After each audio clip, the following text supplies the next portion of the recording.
Hello everyone, welcome to Nerdball Podcast episode... Shit, didn't look. Quickly. 166, I don't know. Shit, no, that's Connor's video. Episode 167, I'm George. 67? Shang-Chi. Hi Sean. No, Shang-Chi. The Mandarin. No, that's when we're... was afraid of an orange. We get to talk about that probably this week. I'm literally... So if guys... If you guys seen Connor's video, like, it was good. It sounds like my cat's just fucking giving itself whiplash and throwing itself down the stairs. As I say, we're still not cameraing this time. No, because I am in the process of... So, because we've said before, oh my god, Guardians of the Galaxy is on my why don't you buy it now on Amazon thing. Explore more. Oh, we got some games to talk about this week, haven't we? Oh, the PlayStation Showcase. Yes. Yeah, because obviously my phone's still fucking about in terms of buy footage and buy all of the footage. Recording the footage, syncing it to the iCloud. It doesn't help that I've got loads of pictures on there. So I'm just going to save, get a proper camera. So bear with us. The announcement's probably out on the Twitter as we speak of like, you know, sorry, but this is probably us for a couple of weeks. Yeah, it's just our voices again. But you know, that's what's good because it allows visual videos of a different kind. Isn't that right, Connor? Different kind, yes. Yeah, just sort of introduction video. Yeah, / Well, not the introduction video. Yeah, no, it wasn't. Hi, my name's Connor. I'm. It weren't like a introduction. The one where to we dreamt of you doing wrestling and like. Yeah, that's still coming. I may or may not have filmed it. Wink, wink. He's wearing a leotard as we speak and grabbing at his crotch. That's the sound. That's the sound. That's believable leotard right there. I really hope that's your pants. Anyway, you did an ickle video. Yeah. How did it feel? Magical. No, it feels like I've evolved as a content creator. As a Pokemon. As a Pokemon, a stage 2, phase 2 Pokemon. 12 quid. I feel like I'm 12 quid. Okay, yeah. Okay, because when I had that set up, I was looking at some more deer and I was like, surely, like 25. I thought, no, George wouldn't spend that much on me, indubitably. Not yet. As the audience grows, so does the budget. So does the budget and the green screen. So pretty soon, I know you can't see right now. It'll be more than just this TV on the wall. We're going to animated reconstruction this. Oh yes. We're going to animate Connor, and he's going to be 2D. And then it'd be really weird for... On Nintendo Switch, you can have me as a Mario 2D platformer. Did you ever have a 3DS? No, not a 3DS, no. Never, because because I was of the... we're gonna get old now, folks. Because there was a thing on Twitter, it was a thread of like, what was your gaming pathway? Like, so like you do the arrows like from your first console to what you have now. And I was going, where was mine? Because I think I definitely missed some out. But I'll say mine and then we'll go through yours and then we'll talk about it because we'll talk about games because why not, because we've got it's kind of relevant some gamey stuff to talk about. Definitely I know we haven't talked about games in a while because no games really happen. No, unlike films, it's just taken over in our lives for the last couple of years. So I've got I think I've definitely missed it out. So mine says, so it was, who did it? It was a streamer that did it. So mine was PS1, PS2, PSP, PS3, Nintendo Wii, DS, Xbox 360, PS4, Xbox One, One X, Switch, Series X, PS5. Jesus Christ. Okay. If I had to... But I've missed out Game Boy Advance and Game Boy Color, Game Boy Advance and Game Boy Advance SP. That would be between PS1 and PS2. Blimey. I'm obsessive compulsive with technology. No, I've apart from the Game Boy Color, I think I may or may not have had all the ones you mentioned. Apart from there's one of them I'm like, I don't think I had that, but I can't remember what now. Top of my head. Were you ever a Wii U person? I never got the Wii U, no, because it was just like it's a Wii but with a tablet, and I was like, yeah. But then the Switch happened, and everyone's like, oh, fastest selling console. But then the Switch is really good. The Switch because the Switch wouldn't exist without the Wii U. Like the technology it got from that, like the whole thing, like of it being on the pad, like being able to track and stuff in game, and like the certain compatibility with having it on handheld to having it on screen led the way for the Switch to be as good as it is, which I do need to play more of because I haven't. But my Xbox is finally back in. Yes. So my One X is back in that room. That one is my Series X is awaiting reignition. Just because I'm clearing some space and stuff and sorting some stuff out and waiting to be a millionaire so I can set up properly. I'm joking, I just need some money for the PC and we'll get the camera first and then we'll have the PC so then I can finally either retire this laptop to just being the laptop I write on / buy stuff on Amazon when I can't be able to use my phone. Yeah, sure. Or Side trade it in, I don't know. We'll decide in the future. This is what we do. And anyway, your thing.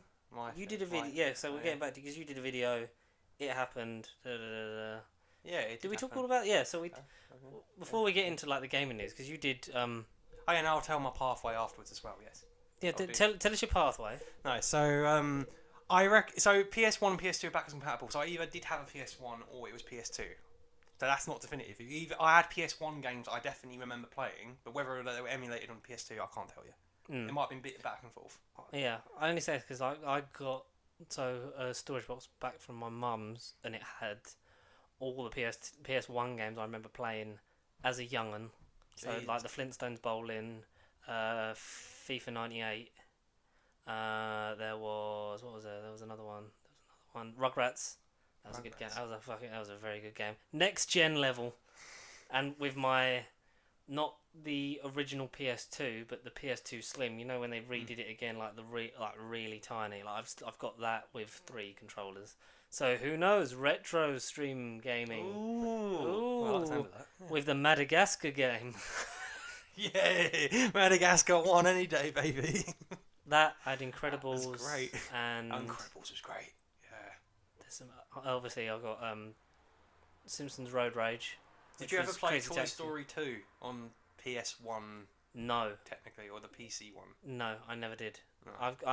Do you know what? I never played Toy Story 3 on the PS3 either. Oh. But I heard good things about them because movie games are weird. They are very, very weird and not like the material. Some of them are really good. I think the best one I've ever played has got to be the Golden Compass. In terms of it's unique. Unique. Like it just makes more sense as a game than a film. Like you sort of get a bit of that with the Narnia games. Like Prince Caspian, I think is the best translation of the Narnia games to a game. Sure. The Harry Potter ones lose a bit in terms of the way of like Goblet of Fire onwards they go downhill. I'd say my personal favourite was Prisoner of Azkaban. I like Prisoner of Azkaban on the PS2 because you had to use the PS2i and you could do house games. That was good. I played the shit out of 1 and 2 on the PC. Yeah, 2 was basically how I spoke English. Use the mouse to do the spells. Draw the spell. Yeah. Flipendo! It's just that cheesy voice. Rectus Empra! I never completed them, but that's all I remember. I remember. I think I completed the Whomping Willow and the tree in the car. 1 was horrible. One was horrible. I only played 2. When you would have to jump on the platforms and then like flipendo stuff to move all the things. Yeah. They were good. So we're gonna play that. We're gonna play that on stream. I want that on PC. I want to play on PC. We're gonna play that on PC. Azkaban was good. I like Goblet of Fire. I had more fun and luck with on DS. Okay. That for me worked a lot better. What about Order of the Phoenix? I quite enjoyed that one. I like the open world because I played that on Wii first, and then I've only recently done it on Xbox. Same game. What, a remaster or just a you port, get the 360 version on the thing. Oh, okay. I might have to get into that. No. So it's not that thing when you ported all the games and stuff. Yeah. I played that on PSP. I remember getting that. So when I got my PSP, I think it was Christmas 2008. I got it with for some reason. Was it 2008 or 2007? Because I WWE Raw. WWE? What's this? On PSP. I saw SmackDown versus Raw. SmackDown versus Raw, yeah. What year? 2007 or 2008, I don't remember. Oh, okay, and the SpongeBob SquarePants game where they're superheroes. Oh, okay. That was really good. And I didn't play that one. You used to have to throw bubbles with your mind and Harry Potter and the Order of the Phoenix. I played it on that, but it got to a point where I couldn't find any more students to recruit for Dumbledore's army, so I just gave up playing it. You're just forever walking around Hogwarts with a Marauders map footprints telling you where to go, and then nothing was there. And the game, and then my only real sort of, so I never played Half-Blood Prince or the two Deathly Hallows. I remember the adverts for the final Deathly Hallows one. It was like part one. I only played part one, and it weren't good.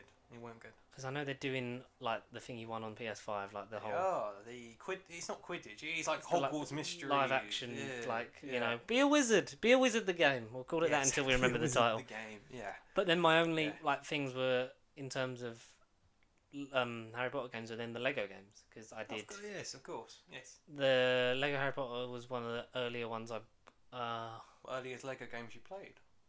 Yeah, because I was a child that regularly played Lego Star Wars 2 in Toys R Us when it was on the PS2 there. To try when you could play games in shops. I know they were. That was fun. good. But I bought one of the ones I bought for myself was Harry Potter Years 1 to 4.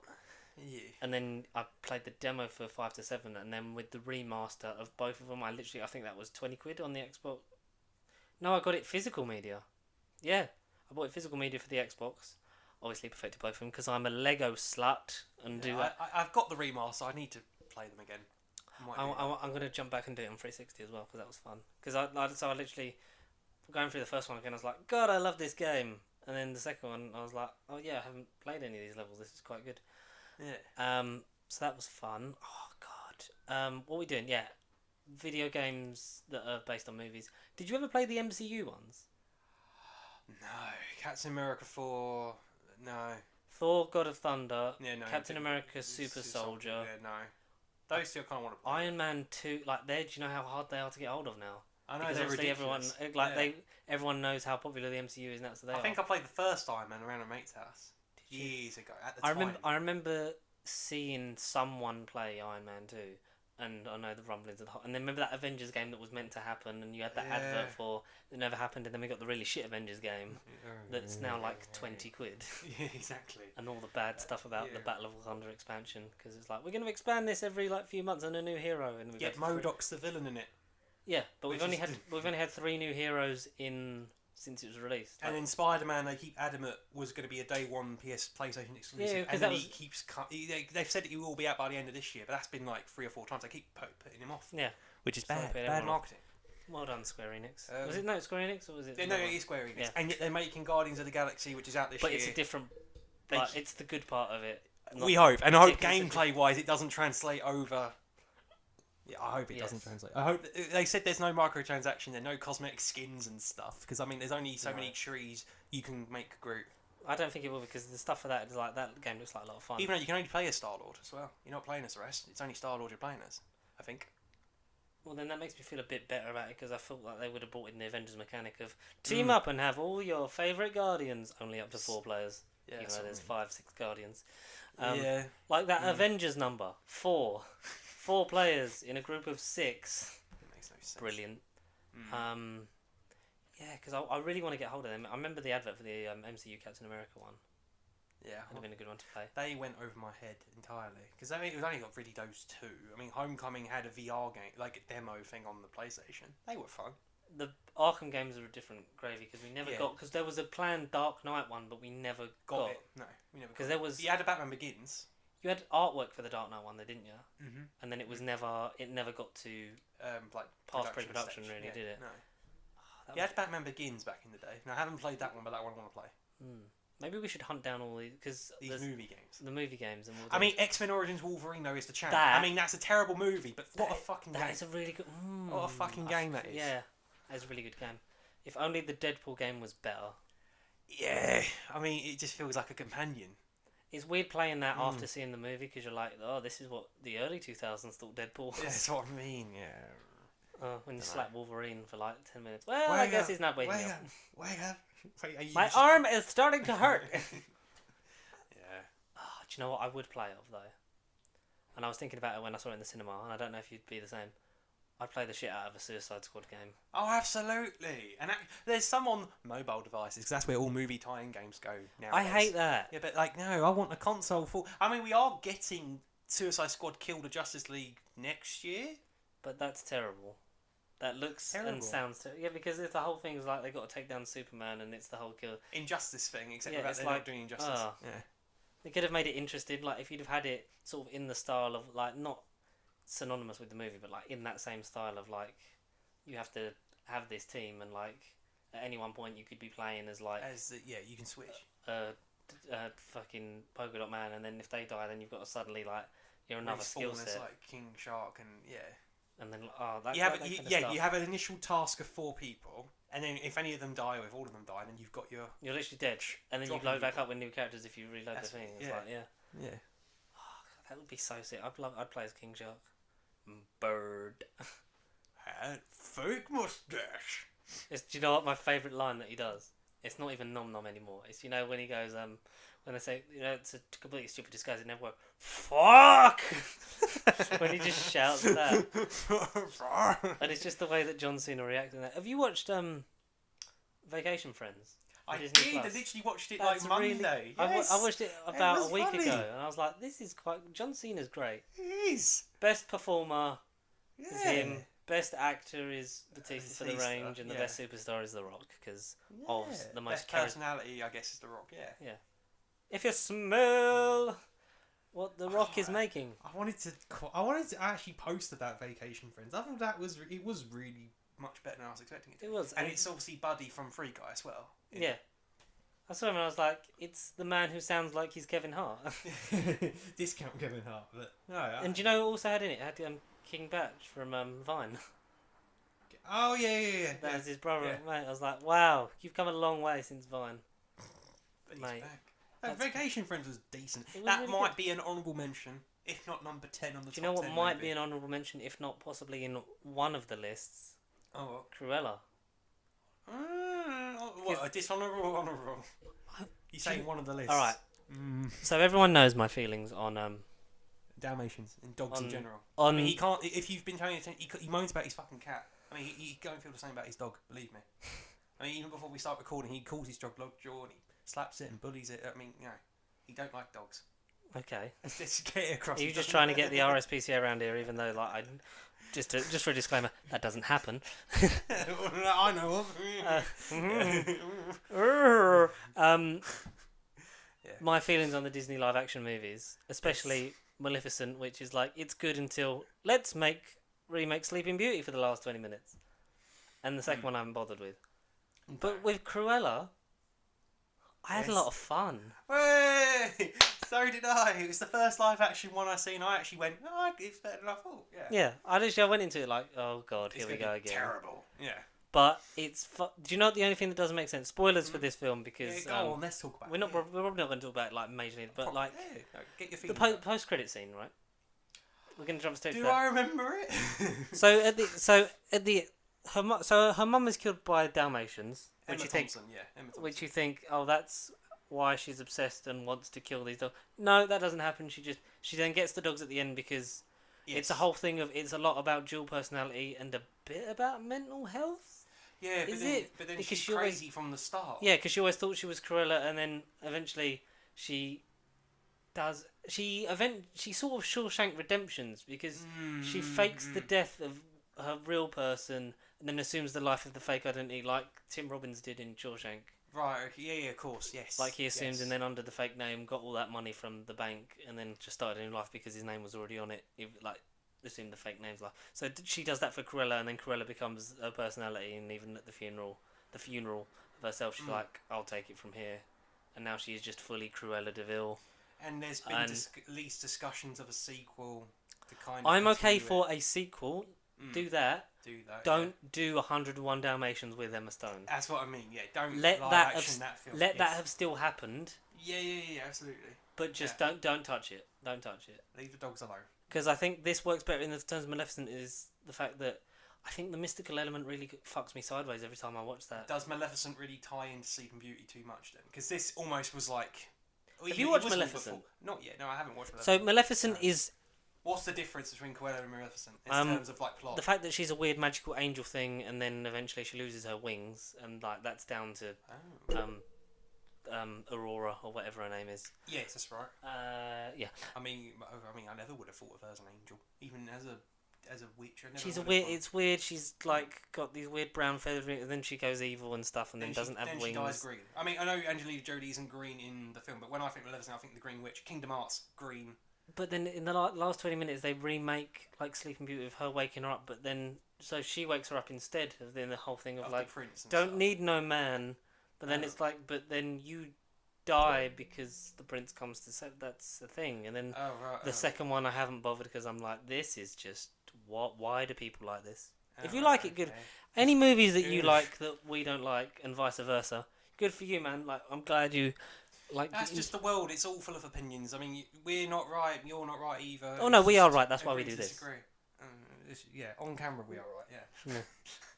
We have a job as an authority in film making. And whether reviewing. The BBFC recognise it or not, we are right. God we damn it. are correct. We will be authenticated. So then she gets the dog. She has the car, and it's like it felt. Not as gratuitous as something like Solo when it's like, and here's how he gets his gun. Then the music cue. It was like, she ends in the outfit, got the car. Horace and Jasper, fucking brilliant casting and well great. done. They are excellent. I forget his name who does Jasper, but like he's in a lot of things and he's really good. Is it Paul Walter-Hausen? I don't remember his name, but he is a great. I'm like, oh my god. Or is it Jesse? It ain't Jesse Plemons. He's Jungle Cruise. Yeah, I was gonna say Jesse Plemons is. It's Paul Walter-Hausen, I'm sure. Is it? Come on. I don't know people. It's the one that's in. He's in like Plebs and stuff, isn't he? Oh, well maybe it ain't who I'm thinking of then. What's his name? Why ain't it loading? Come on. Let's see who can win. I've got all the data. Come on. He literally came up and then I searched it again and he's gone. No, but I enjoyed Cruella at the time. I'm not saying it will be in the top 10 or anything, but it was one of those for me. Where Joel Fry. Oh, Joel Fry. I knew I was thinking of that. Yeah, because he was obviously in Plebs, Game of Thrones, Yesterday. I mean, Paul Waterhouse certainly weren't in Game of Thrones. Yesterday. Paul Waterhausen was Horace. Right, so he was in it. Okay, yeah. He was there. The other one. Like, that was good. Like, they were set up good and a nice thing, and then you almost have that whole thing of, like, well, we're not going to then be treated... Because they're treated really hard, like, in the cartoon. Harshly. They're treated harshly because they're just, like, henchmen.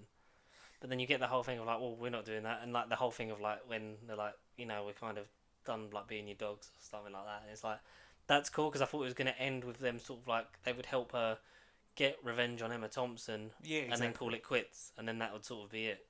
But no, they end of like, you know, they come to terms with everything and then like it ends as it would like set up the actual film.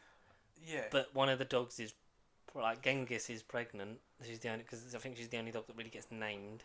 Oh, okay. One of the Dalmatians is like suddenly pregnant. I haven't actually seen Dalmatians yet because I remember at the time saying, "Oh, Cruella, I'm totally new to it. I don't know what the dogs are called or anything. I don't." Yeah. So Pongo and Perdita are the dogs of Roger and Anita. I think they're set up with Anita knowing her from school. Made like it was like that was nice. But I like that. Red tag and blue tag, aren't they? Yeah. Yeah. Blue tag is all I know. Perdita and Pongo is Roger. Reds. And Kayvan Novak's good as Roger. Oh, okay. He's quite good as like, and I like that they don't cast it white just because of like, well, this is how the cartoon was. It was like, no, these people like generally like it's very nice. Because it has that breath of vintage, like past. It's set in the past. It's not made to be in the modern day or anything with the way they dress and stuff. It is very sort of almost Victorian. Tim Burton Batman-ish because obviously that's what I mean. It starts off like in '65 when she's young. And then, like, obviously jumps ahead, like, so it's 10 years, so, like, you're in the mid to late 70s, but then you've still got security cameras. It's like, it feels very out of time, but still relevant enough, like, oh, this could be happening right now. Yeah. And it ends with Pongo and Perdita obviously then being born from Genghis's litter. We don't know if there was any more, but we know that they get given to him, because for some reason she gives one, I think it's only due to the scene with Roger in that sort of cafe is the reason why Roger gets one. Because that's the only real time they interact on a nice... And Roger's just like meant to be just a bumbling sort of, you know, sweetheart. Oh gosh, like it's like the Hugh Grant of like the Dalmatians, or like just very sweet and, you know, unassuming. And obviously Anita, you understand why she gets one. But then that means that Pongo and Perdita's kids are born of incest because they're brother and sister. That's the only bit when I was like... Disney, you kind of dug yourself a rabbit hole there. Yeah, because that's the only thing when I was like, you didn't have to give them the dogs. No.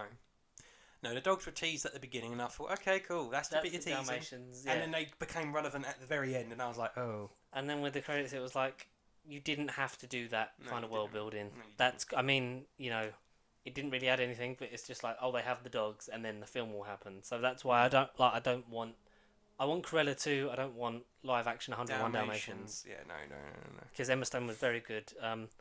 She was like her female version of the Joker. I was like, yeah, but it was done better than Joaquin Phoenix because it had all those things like the mental health and stuff, but it wasn't like shout about this and like do this and like focus getting on beaten up because like clearly like she has like split personality disorder and like some form of mental health and has been through a lot because her mother was killed in front of her. Yes. Yes. And I think it's handled well for a PG audience. Exactly. I think it's considering done well enough. It's Disney. Yeah. Yeah. And live action of a classic like animation that kids watch all the time. Like it's because she's creepy, but it's layered, and I really do. I enjoy that. I enjoy that quite a lot. It's one I feel like I might have to give a rewatch. Maybe. Just like how I think we'll enjoy two games that we were talking about that we then ended up on Cruella. Yeah, because dogs have got nothing to do with spiders. Yeah, so at the PlayStation Showcase, we finally got the announcement we were waiting for. It is finally time for a new Worms game. Batman vs Spider-Man. We got Marvel Spider-Man 2. Well, Insomniac games are back. Yeah. Well, we knew it was always coming. I mean, post-credit scenes for not only the first Spider-Man, but also for Miles Morales. Having recently completed that, it did have more setup, which we then saw in this trailer. I'm up for the whole system of like big release Spider-Man game, a mini sort of like because Morales was an expansion pack. It was essentially DLC, but big enough to sort of warrant its own game. Like it wasn't like you shouldn't have bought it outright on its own. If you bought Miles Morales, you should have bought the Ultimate Edition with the remaster of the original Spider-Man game, like we did. I still need to play it, the remaster, but I feel like I might save it close to the time now because unfortunately, let's just get to the bad. It's 2023. It's like, great. It's not going to be in front of us next year. Yeah, but I'm fine with that if it means we're getting caught. So like 2018 and 2023, 5-year gap. I mean, between that, if we got another Morales sort of thing of like here's like a prologue to the Spider-Man 2 because Venom's in it. Yes, voiced by Candyman, Tony Todd, which is different. That's really good. I think that's really good casting. Yeah, I'm excited for it. The inclusion of Venom does neither excite me nor put me off. I love what they're doing with their universe and like they're just their twist on it because the theory going around is the symbiote isn't going to be from the space meteor; it's going to be from Harry Osborn. Because as we get from the post-credits, does he have a corridor of origin stories like the Amazing Spider-Man?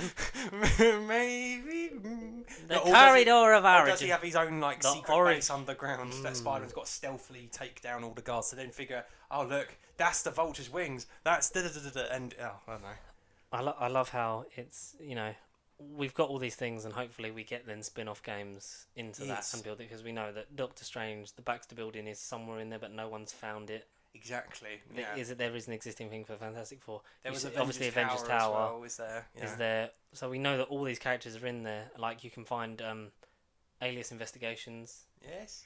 Yeah. Like and Hell's Kitchen. Yep. Man with No Name Bar or something like that. Yeah.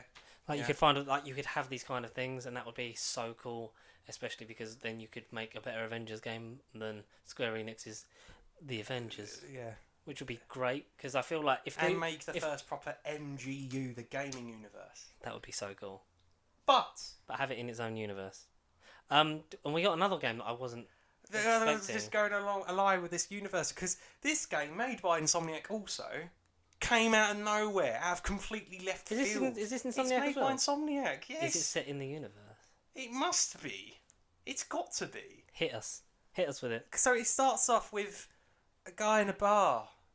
As all good games do. Insomniac games at the beginning. So I was like, oh, it's going to be Miles Morales 2. Or like we just said, expansion pack number 2 to sort of tide in the weight for Spider-Man. Who would you do an expansion pack? Like, between Spider-Gwen?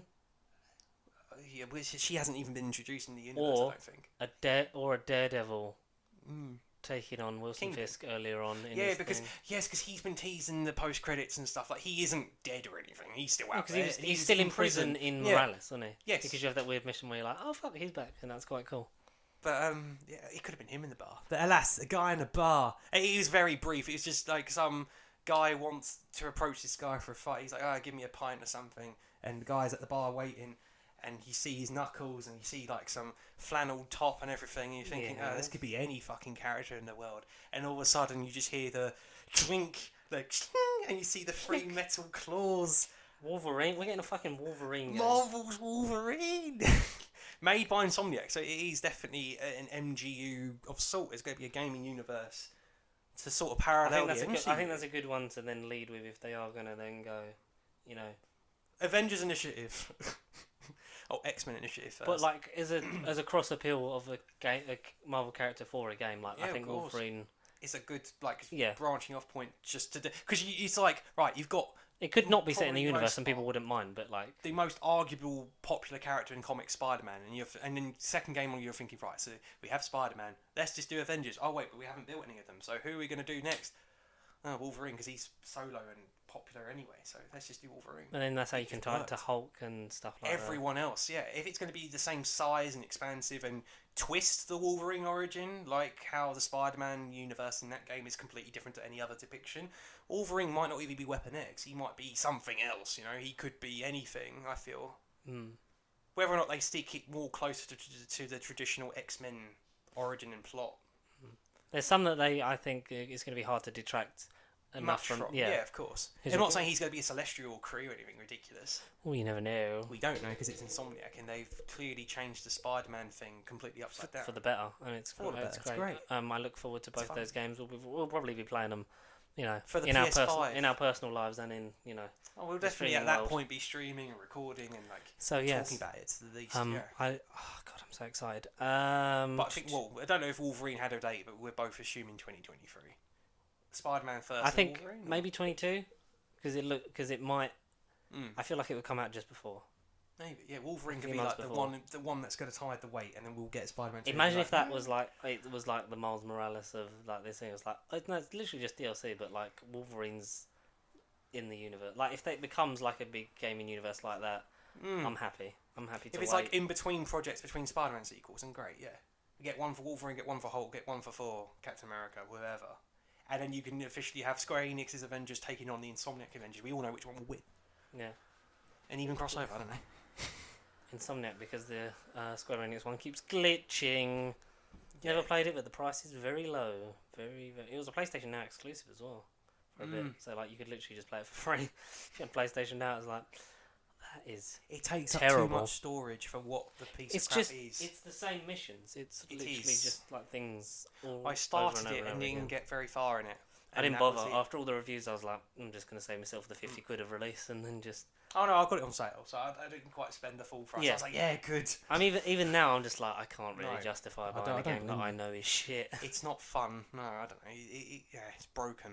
It's broken, I don't know. It didn't feel like Speaking of broken, did you know it was the Carnage premiere last night? Yeah, it was Venom 2 in Leicester Square. God damn it. By the looks of it, just Tom Hardy and Andy Serkis. Yeah, Woody Harrelson, what happened to him? And then Andy Serkis clearly wasn't there long because he went to the not the premiere, because I think it just before lockdown it premiered, but the the restart of the Back to the Future the musical. Oh, because he's in a picture on Christopher Lloyd's Instagram. I'm literally trying to find it. Where is it? What? Hey guys, check out my movie. There's literally just a picture of Christopher Lloyd with Andy Serkis on Christopher Lloyd's bloody thing. It's the same night. Yeah, Mr. Hey guys. Yeah, so look, so the Back to the Future musical, I don't know if it was actually, because it was gearing up to open October, I think 2019, or it was in it was meant to happen. Then obviously lockdown happened, and then it either just started and then closed, and has then opened back up properly, or this is it. They're treating it like a relaunch, and they brought out Christopher Lloyd on stage. Sadly, not Bob Zemeckis, but Bob Gale and stuff were there because the producers and stuff. But they brought out Christopher Lloyd to Dark. Where is it? So I got a picture of. Gang. Blimey. Like that's him. He's that. I think that's Bob Gale. I should know these people. It's one of my favourite films. But they brought out Christopher Lloyd, and it's great. And then where is the thing on his Instagram? Yeah, just Andy Serkis and Christopher Lloyd. So I think it might be the next day. Like the next day. It'd be great if it was the same night. It'd be great. It's just Andy Serkis and Christopher Lloyd at the Back to the Future the musical. So that's pretty cool. Well, he wasn't Rick and Morty in the finale though. No. Did you watch the finale? 2 parts. I haven't even watched any of it. No. I thought it was a movie. Is that just for the finale? That was for the finale. That was going to be for a movie coming soon. Because I said to you in the thing that was because they were all listing it for the finale. That was promos, but then he wasn't in the finale, and everyone was asking where he was, and it's like, and like the guys come out and went, just wait, there's more stuff with that. Something's going to happen. So Rick and Morty season 5 is now ended, and that episode, that thing we saw, like you say, was meant to be for finale, which I thought was a movie. The finale is very good though. But he didn't have live action Christopher Lloyd in it at all. And live Jason action Martell not mentioned. No. Okay. So they were like, it was a market employ to get people on board, but they will use that of course in a future episode, if not a feature film. Because everyone was like under the assumption that like, oh fuck, because obviously it's full circle of it was based off of Doc and Marty. Like it started as a bad animation over that, and then became its own thing, and we got all the weird live action clips of them two, and it was just like, this is, even though he is 82, he still has all the energy of a much younger man. He is made for him. Literally, like the hair, like everything. If he was Back to the Future age, he would be like able to do the amount of stuff that he's put. Like, I know obviously he's a cartoon, but the way he's portrayed in the show, he would be able to be on that level if he was still in his like 50s, 60s. Yeah. Like, because the man's crazy. Not even 56. If he's 80, so it was the 30. So he would have been in his mid to late 50s in Back to the Future. That's crazy. Jesus. That would be perfect. Like Christopher Lloyd as Morty. Rick, but Rick. Yeah. But he's still great. Like the thing with like the pig. He turns himself into a pig again, and he bites it and just goes, never. It's like I mean, I know the burp like of the whole thing of like Morty We're Home was like very clearly edited in. It was like, yeah, I kind of get that, but also it was just the way like his face was like he's not like. That's not a convincing. No, he couldn't portrayal of a burp like to make it at least match up. No, but no, he's not in the finale. The finale's good. It links back into a lot of things. Obviously, because Connor's not watched it, I'm not going to talk about it in great spoilers, but it will link back to a lot of things, including... I need to experience anyway. Including, like, what happened with Bird Person and stuff like that. That will sort of play back into it. The Dark Morty mini arc from the previous season. Vague, I remember. Where are you up to on Rick and Morty? I'm at season 2. I've only done season 1. I think I might have watched up to Total Recall. That's a fucking good... I think that's one of my favourites. That's middle of season 2. Well, actually, have I finished season? I can't remember where I'm up to. Season 2 to 3 is kind of where I'm at, roughly. Season 2 is when I got into it. Season 1 I can't remember because that was a lifetime ago. I would rewatch all of it because there are some gems in those first 2 seasons. Season 3, because obviously it was a bit part, and then they didn't didn't become their proper job until season 4. Yeah. Because season 3 is when it then really kicks off of like the whole thing of like, oh, it's coming back, and it's like really what you're gonna have to wait. You have to wait a year and a half. Yeah, because I was going to say, there's nothing in between each season of Rick and Morty, because it feels like a lifetime since season 1 happened in season 2, but like you say, it's a year and a half between each thing, is it? Well, it was originally because it wasn't their full-time job, and that's why I like the Mr. Poopy Butthole. When did it start then? Post-credits scene. I will get that for you right now. No, I'm just curious. I'm thinking just about release dates, because it'd be like Sherlock every 3 years. You're waiting for a season. It sort of was like that, yeah. Okay. So it got to that point, because then obviously it gained major popularity with the cliffhanger where it leaves off in season 2. Cause yes. Have you seen that or not? Yeah, I know the cliffhanger. I don't know what happens next. That's where I'm at. Yes, and then obviously like the build up to that was like, oh my god, like that's when the popularity was getting higher and higher and everything. So season 1 was December 2013 to April 2014. July 6, 2015 to October 2015. Okay. April 17 to October 17. Jesus. November 2019 to May 2020, because obviously they did half of it, and then the second half was the first lot, because it was during lockdown, and in the first episode back of the second half of season 4 is when they're like talking about COVID and stuff. Like Of literally in course, that the last specials, little tag of the thing. It's like, oh, that's pretty cool. And then obviously June 21 to September 21 is season 5. Season it's 10. it's all ogre now, but yeah, because because I remember when season 3 premiered on April Fool's Day. I remember that Okay. because there's a joke, like as an April Fool's joke, like the whole episode just dropped on Adult Swim, and then it was like, oh yeah, season 3's out, and it's coming out every week. And that was the point where they sort of then went, okay, here's the thing, like here's the money for it, like how you do it, and that's when it became. They said they can reduce the gaps because the staffing has got bigger, because obviously the production's gone up, so that means they can shorten the gaps between seasons. Yeah, so they got recommissioned for 70 episodes after season 3. Yeah, after season 3. They got recommissioned for 70, but over an unspecified amount of time or seasons. So by the guessing at the moment is that it's 10 episode seasons. Gonna last. So you've got at least another 7 years. So that would take it up to season 10, at the very least. But fair enough. That's good. Up in production values, that has made it then go back to like then you get stuff in season 4 where they're then taking the piss out of the fandom, because obviously with all the Szechuan stuff and like it becoming cult status, they then like take the piss out of their own fans because they know how shitty they've been, or only the shitty ones in terms of like, see, now we're doing something done before, or in terms of continuity, we're pretty much hitting the reset button, which they say in like the first episode of season 4, and like there's not really an arc anymore, but there's sort of a teased arc with like the whole evil Morty that then comes into it later, which I won't explain why, which then gets picked back up, not necessarily resolved in season 5 in the finale. But it's good because like the only real arc we ever had was the cliffhanger of season 2 and the beginning of season 3, but then he's grown into a different thing, and then he's under like he's had to grow more as a character, but in terms of continuity, like there's so many times where they're just like, and who gives a fuck. Yeah. Like the whole thing of like, there's only 1-2 more times we can do this. Like that's in season 1, but in terms of like now they're just like whatever. They're making essentially like American Red Dwarf. It's great because it's just anthology and it's sci-fi and it's fun. And that was a big Rick and Morty talk, and that was the finale. But you did watch MODOK, and I'm really happy that you did. I did, yes. That was Monday. I finished it. I don't know if it was Saturday or Sunday because I've been off this week, so I've been able to squeeze some stuff in and finish some stuff. Sort of been catching your stuff up. Little bit, just nice to have a bit of a chill. But yeah, MODOK. Into the cinema this week? Not yet, no. No. Surprisingly, no. There's something I might be seeing potentially at the weekend because it came out weekend just gone, but I didn't think about it until. What was it?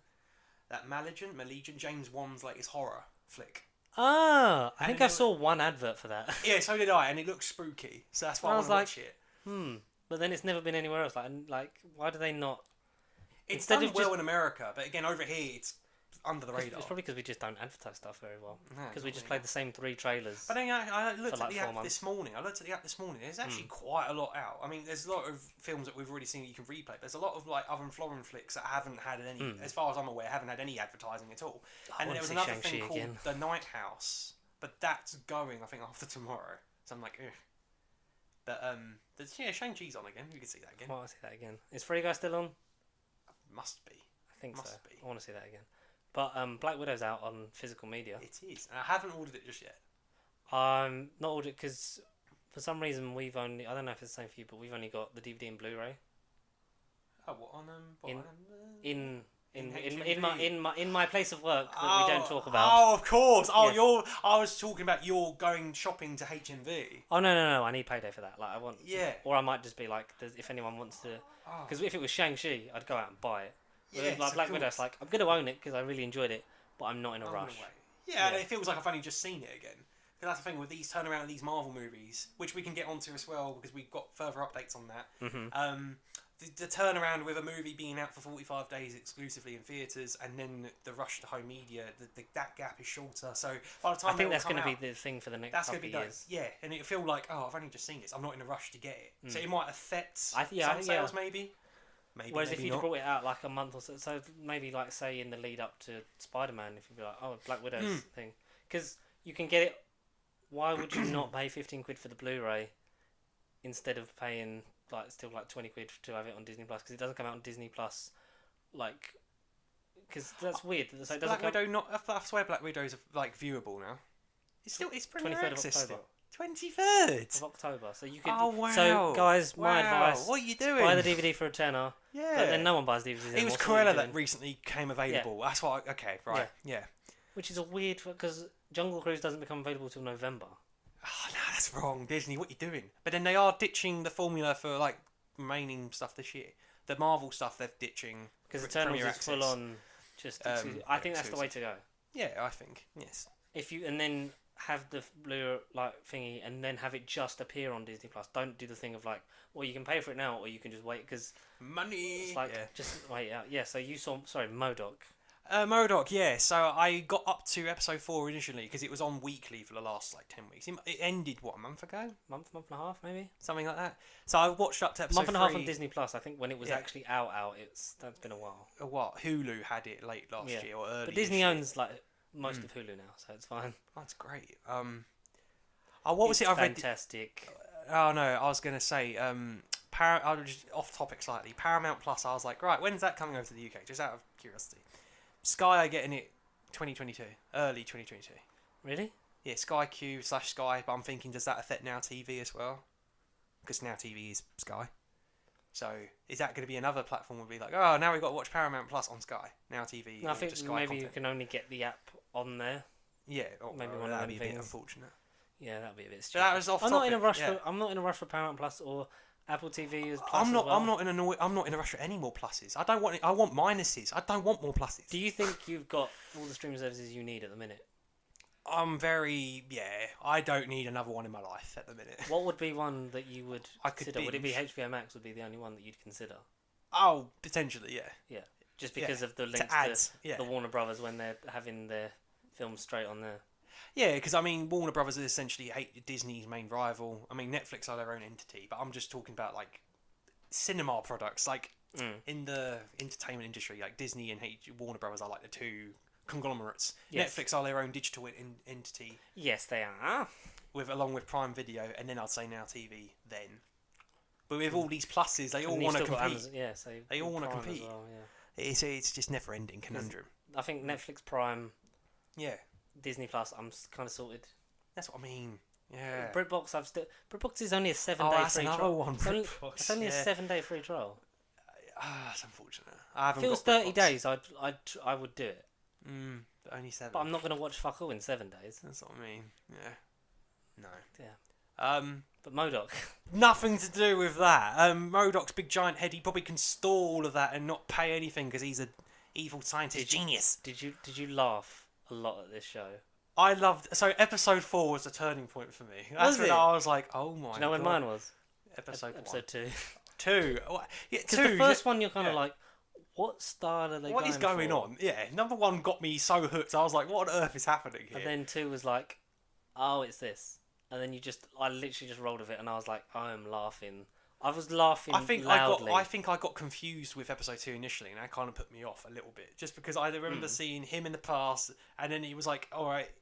The whole plot of the show, he's essentially trying to reconnect with his family because he, being a big egotistical twat in a floating big head wheelchair. Where does it go? And then like it's just him taking out the trash at his house in episode 1. It's like, oh, this is the kind. So it's what happens in the in-between life of MODOK or George Tarleton.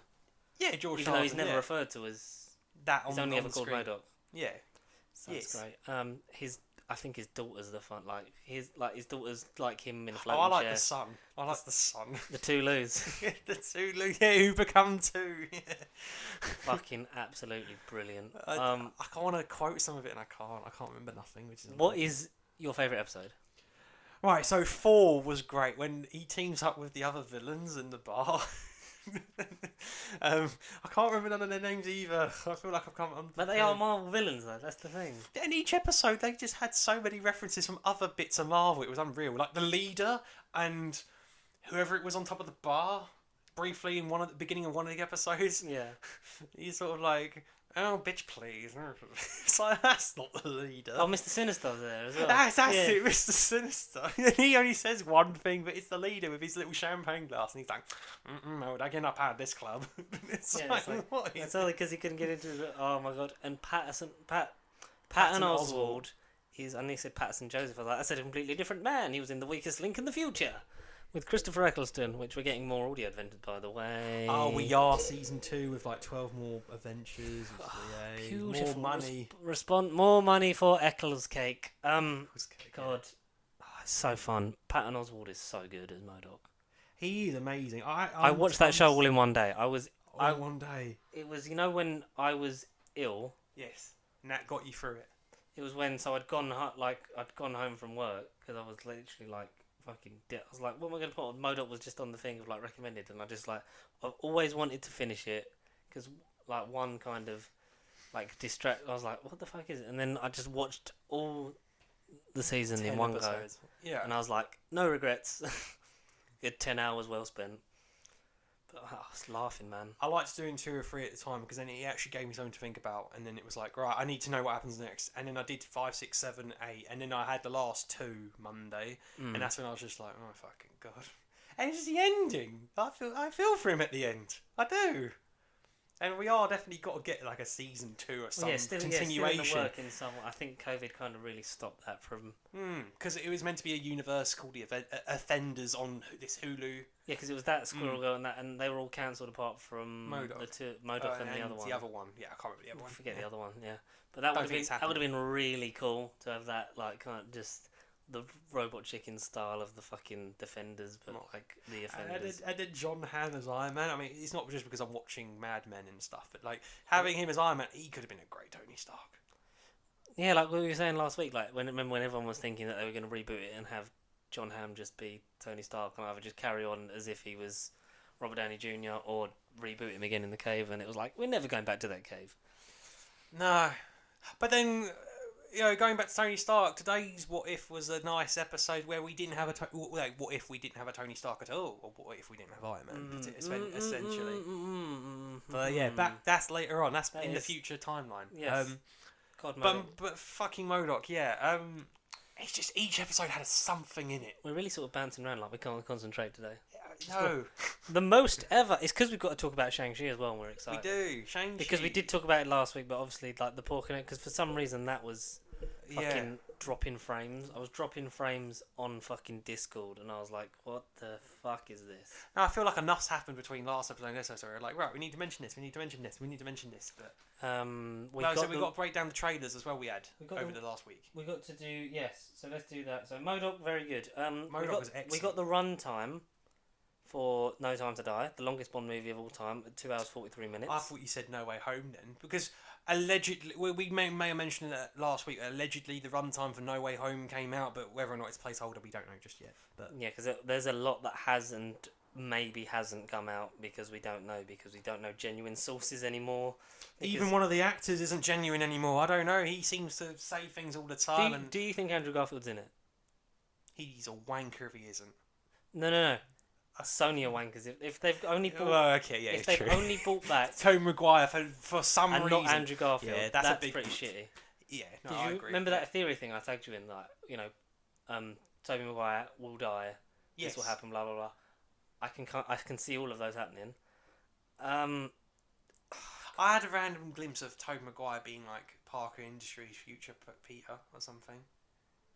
See, I'd buy that. Especially with him. So I was thinking like Ghost of Christmas And then maybe Past, it does like the Flash in future.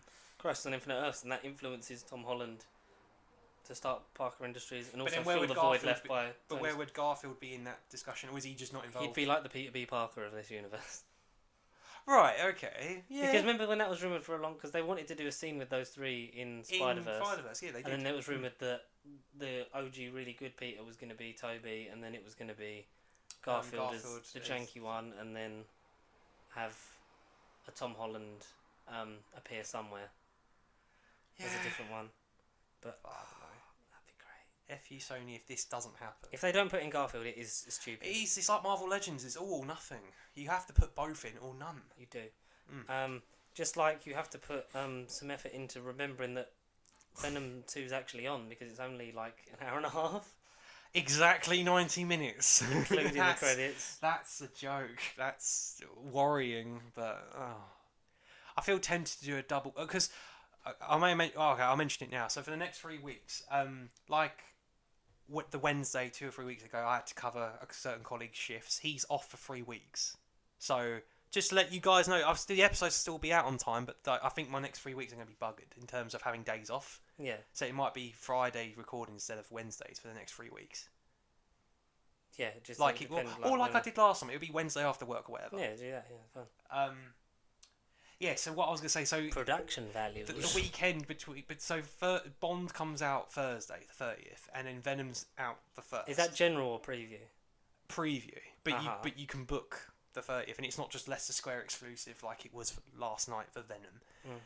Was Venom? Or I was gonna stretch across. If I was off Friday, I might have to do double bill that Friday. See Bond first, and get Venom out of the way. That's what I was getting at. Dinner and bondage works for me. And June would have been nice on Saturday, but just to update you guys, I filmed a secret other video which I said to George, leave it alone, let's not release it, but let's capitalise on release dates. And I think my sources were wrong and I was wrong, which I don't like to admit, but I think I was wrong. So I might. We make mistakes all the time. Last week I said that I was Connor, so you know. Did you actually? I don't know. That's an outtake. That's an outtake. No, so alas, Dune and this other video I just mentioned will still be out, but again, I've got to finish my book and then watch the actual one, and then I'll be like, it was great or it was shit. Speaking of finishing, Christopher Nolan is done with Warner Brothers after nearly 2 decades. This is like the one thing I don't know about. What's this? Christopher Nolan's next project. It was talked about. I first heard about it. It's Sony on this week's Weekly Planet. Like it just came up in it. Like it was when they were talking about. What were they talking about? They were talking about the Matrix trailer, which we still haven't talked about. Which we will. Yeah. Quick Matrix trailer. Good. Why is Lawrence Fishburne not in it? Yeah. Why the fuck is he not in it? Never got asked. Well, yeah. Because what's his face? I keep forgetting. Abdul Mateen. Yeah, I forget. He's confirmed to be Morbius. Yeah. Now. Yeah. Which is a bit like, it's cool. Like, is a good, great casting for a younger Morbius.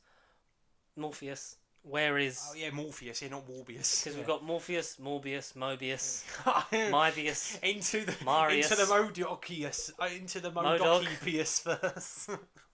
So it'll be a World War II thing, but it's about the invention of the atom bomb. I forget his name. The guy who invented the atom bomb. That's basically his next project. Oh, what did I read? I read today about Atom Bomb movie. I didn't read if it was Nolan or what. And like in the Weekly Planet, they're like, yeah, you know, because he goes, oh, bugger me, like I was too busy focused on it going. Robert Oppenheimer? Yeah. Is that, okay. Yeah. So is Christopher Nolan Robert Oppenheimer? Or is he just probably Cillian Murphy is, and then like it'll be about that, and it'll be a ticking time bomb movie. Cillian Murphy's in it. No, I don't know. Okay. I'll just guess him from his regulars. But apparently that is in negotiations to be happening with Universal. That's what I read. Yeah, Atom Bomb movie happening at Universal. Right. Yeah. Okay. Potentially exiting Warner Brothers after nearly 2 decades, because after him doing the Batman, the Dark Knight trilogy, after him doing that, Warner Brothers was basically like, you can make whatever you want, and like you did. Go ahead. Inception. And like all of his movies, like Inception, Dunkirk, Interstellar, Dunkirk, and Tenet. That's the one. Yeah, that's the other one. Yeah, Tenet. But yeah, so he looks to be done. Which is, was Memento done with Warner Bros. Back in the day? I don't know. Because I don't know whether Memento really happened. I remember it in the wrong order. Yeah, well, that's everyone. But that's I think it's good because I think he got too comfortable because it was just like, I am Christopher Nolan. You must see what I have created. You must not sit down on my sets, Robert Pattinson. It's like, like that man, like he makes good films, but he just looks like a twat. He kind of does, and he makes him, it's like... He seems like Headmaster Groff in Sex Education. That's out on Friday. It is. I haven't finished Lucifer Season 6, which came out last Friday. Lucifer or Luther, which now, as of yesterday, is getting its movie. Fuck, there's so much. There's a Netflix movie of Luther. And he's been saying so long, it will happen, it will happen. Are you surprised it's on Netflix? Because I think that would I think that could do a good theatrical run, at least over here. Yeah. Yes. Like, I'm not saying like worldwide everyone's going to be like, I must see I the must Luther see movie. Luther. What the hell's Americans be like? What the hell's Luther? No, they probably watch What on the BBC. hell's They probably Luther? love it because it's Idris. Oh, it's that guy from The Wire. He's a policeman officer. Oh look, it's Bloodshot, a Deadshot knockoff. It's Dead Sport. Dead Sport, yeah. Like, I think that could do a good theatrical run, and I think they might. You know, like some Netflix stuff has got like a small thing of A like, brief oh, run, yeah. I think I'd go and see that at the cinema because it's Luther and it's great, and it would make it more than just it's a long episode. It would be an event because that deserves to be on the big screen. Yeah. Written by Neil Cross, the series creator and good. producer, so that's all good there. We did get some casting people in it, but I don't remember who they were. I didn't read. Hopefully, we get I read this morning it was happening. I was like, good. get some of the regulars back on site because I know they were talking about it being like a prequel to like the end of the show, so that Warren Brown would be in it and stuff. But that was years ago before this happened. It was like, the plan would be this. Script rewrites and drafts have probably changed since then, so definitely. it'll be about something. Just like the Russo brothers coming back, but the Scarlett Johansson situation with Black Widow has said, "Nah, I'm good." Nah, we're good. Yeah. Because do you know what? Apparently they were in negotiations for. What's this then? What's They were apparently. Oh, fuck. The Russos. What's her name? What's her name? who? Shit. What's Scarlett Johansson? No, they were like what they wanted to do. The Russo. I'll search Russos and see what comes up. Russo brothers. It wasn't Fantastic Four. Who was it? Did I read that someone wanted to do not the New Mutants, not X-Men, not No, it wasn't X-Men. It was literally like the Thunderbolts, but I'm trying to think of another group, Marvel group. X-Force. Not quite X-Force either. I don't know. What are they called? Fuck What are knows. they called? I've forgotten. But what I haven't forgotten is to mention to you that Bassam Tarek is confirmed he is directing Blade. Ah, yes, that's right, and it will be Phase 4. They think, yeah. It's on the outskirts of Phase 4. It's probably Phase 5, which I'm cool with. I'm not cool with 5 movies in 2023. I think that's overkill. But what would the other ones be? Because we know 2 of them. What would it be? Well, Ant-Man and Guardians, that's what we know up till May 2023, then the rest is just blank. 2024 is 4 movies and we know blank. Well, it's probably going to be like Blade, Fantastic, because Fantastic Four we didn't get a release date for. That's the last one of Phase 4, which for me, in terms of brand synergy, I'm like, yes, because I've got OCD. Even in 2024, release it in 2024. Maybe because do you know what it is? Because like, I know we've said like the only reason we've got 4 this year is because of COVID and we've delayed. And yeah, they're all coming out in this block of like July, September, November, December. But that's because like they've had to make do with, because otherwise you would have had 2 out the year before and then 2 out this year. And I feel like they're so stacked up that they're going to have them, but maybe by them doing 5 means that then they'll go back to 2 or 3. Exactly, we'll get this block out of the way and then, But I feel like in that whole thing of fatigue, that's really going to... I think 2023 is going to be a hard... I don't think I'm going to see all of them in the cinema. Oh. I don't think I can. I mean, if we as a brand are big and successful, then the cinema have got to make time for us. That's true. That's very true. It won't be, we've got time for the cinema. It'll be like, no, the cinema but, but you're only going to have 7 months when a film isn't out. Well, no, because it'll have a 45-thing run, so they'll all be out for a month and a half each. So you only get like 3-4 months where there's not a Marvel film in the cinema. Oh, that's and then you've still got to account the fact that Miss Marvel may start in W22 if it does roll over like the lottery, because we got the Hawkeye trailer and that was very Christmassy, and I was like, that makes sense. At least it's now. I was like, oh fuck, it's nearly Christmas. Because it's literally the end of September.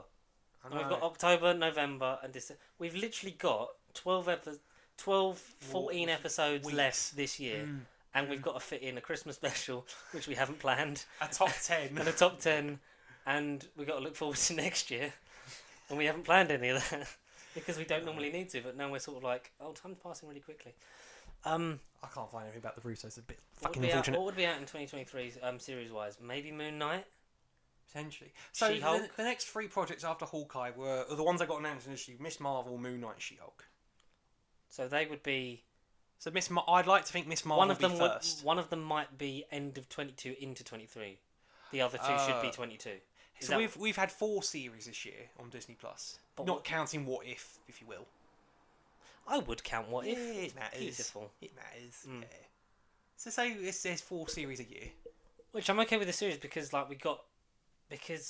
go in between. WandaVision was right at the end, and then we had a bit of a gap, and then it was.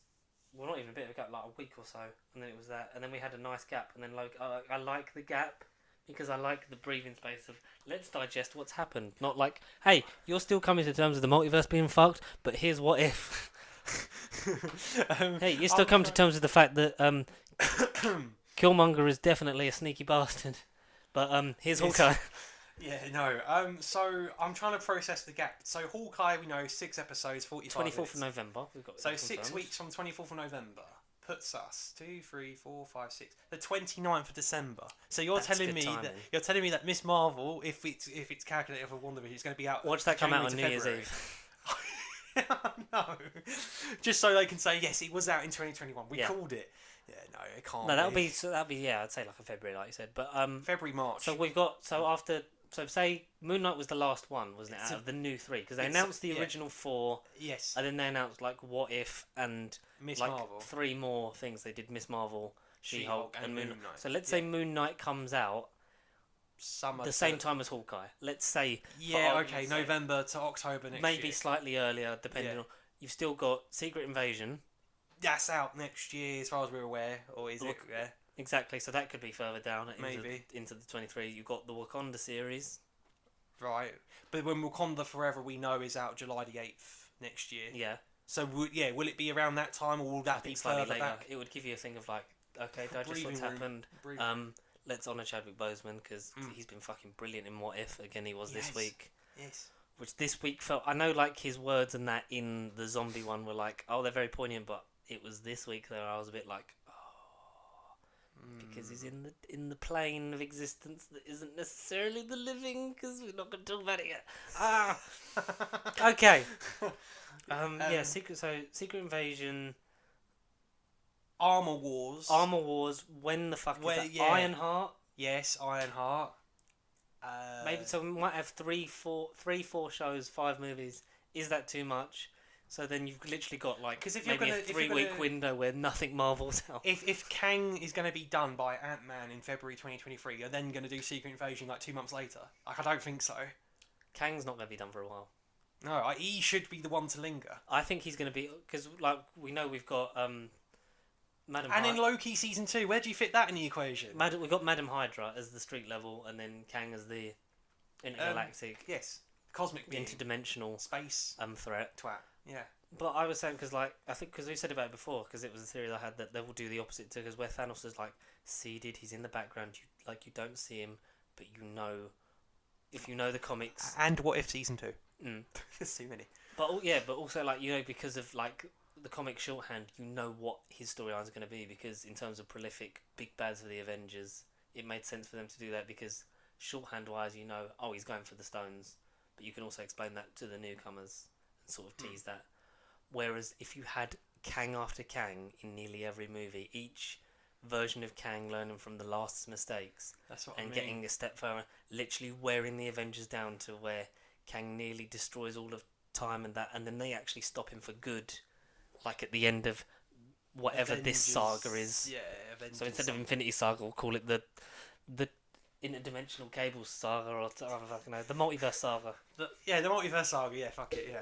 That's what we're coming up for. Disney, if you want it, you have to buy it. The He Who Did Remain Saga. Yeah. The He Whose Remains. Whose Remains. Yeah. The He Whose Remains. Yeah. What should we talk about? And even if you want to add like however many seasons we count, Echo, because we know that's happening in Hawkeye, and she's getting her own thing. And we know that. Maybe Vincent D'Onofrio is back because of his cryptic tweets. Oh, he's been a naughty boy on the web lately. But then he was literally just tweeting poems and like doing that kind of stuff, because it stemmed from that one, like he will return, blah blah blah, wait, and that whole thing. And then he was doing more and more, and then he literally put out a tweet. It was like, like I'm not saying like this is happening. Like God, I love this fandom. I just loved playing him so much in Daredevil. Okay, Andrew Garfield, calm down. If you want to say you're in it, let us know you're in it. No, if I was going to believe one of them, I would believe Vincent D'Onofrio more. Yeah, because he's always been like, he's a fanboy, and he's loved playing it in Daredevil. And every time someone said like, what can we do to have like your Kingpin fight Spider-Man in the MCU? And he's like, ask Marvel, I'm down. Like he's down for whatever. And is he in Hawkeye? Do you think he is? But not if they cast him. I know the red herring casting thing is a thing now in this phase. Like they've done the whole thing, like fucking Ralph Boner was. You think the multiverse is real? It is real, but we're just fucking with you first, and then we're gonna get into it. Is Vincent D'Onofrio going to be Tom Holland's pizza guy? If Vincent D'Onofrio's in it and he's not Kingpin, I'm gonna fucking headbutt the wall. That's what I mean. I'll be fuming if he is in it and he's gonna be like, "Hey, my name's Joe." Be like, what? He would be so good.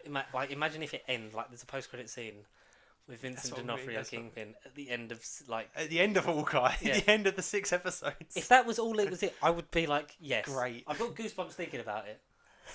Because if you're getting Hawkeye, because that will. Maybe in one of the earlier ones and like just before, so it lines up with the release of Spider-Man, and then you've got Charlie Cox in that. You're like, fuck, Daredevil and Kingpin are still out there, and yes, they'll probably softcore reboot of like. If you want to see more of these characters, watch the Netflix show. But we've streamlined everything that we liked out of that and done it our own way. Yeah, so you don't need to watch the rest, but you can if you want. You can start from here, or if you want more, do that with all of them. Keep all the same cast, even Finn Jones. Get him a scriptwriter who actually likes to write Iron Fist. Yes. Team him up with Shang-Chi. Exactly. And fight Fing Fang Foom in the second one. Yes. Supposedly he's the beacon. I keep reading that he's the beacon in the rings. Because we didn't talk about it properly last week. Could you fucking imagine, like, alright, let's talk about Shang-Chi. Yeah, sure. Yes. So we talked about it briefly last week, so it's, we're not doing anything spoiler-free, so spoilers from this fuck point it. onwards. Fuck the movie. Yeah, like, if you haven't, like, heard, like, we did some of the spoiler stuff Where last have you week. been? We're not going to, like, be breaking down the whole movie, we're literally just going to talk more generally about it, because we did a bit last week, so we're just going to have a relaxed chat about... I mean, the only thing we did kind of get into, just because there wasn't much to, was Abomination and Wong. That was fucking great. It's Wong's world and we're living in it. I think we should all appreciate that. But is he? That's the thing. Is it his world and not aligned with Doctor Strange now, or is it because of what happens in Spider-Man? He's going to be like, "Oh, I've got my secret initiative over here. Doctor Strange, you're not involved for now." Because you're not involved, bitch. Because she'd watched the trailer and then the movie with me and not been aware of the existence of something called Twitter, where everyone talked about it. She was like, "I reckon he leaves for Shang-Chi in the Spider-Man." That's what Lars said. She's like, "I think he leaves for Shang-Chi in the Spider-Man trailer." I was like. Yeah, but then she was more because we watched it.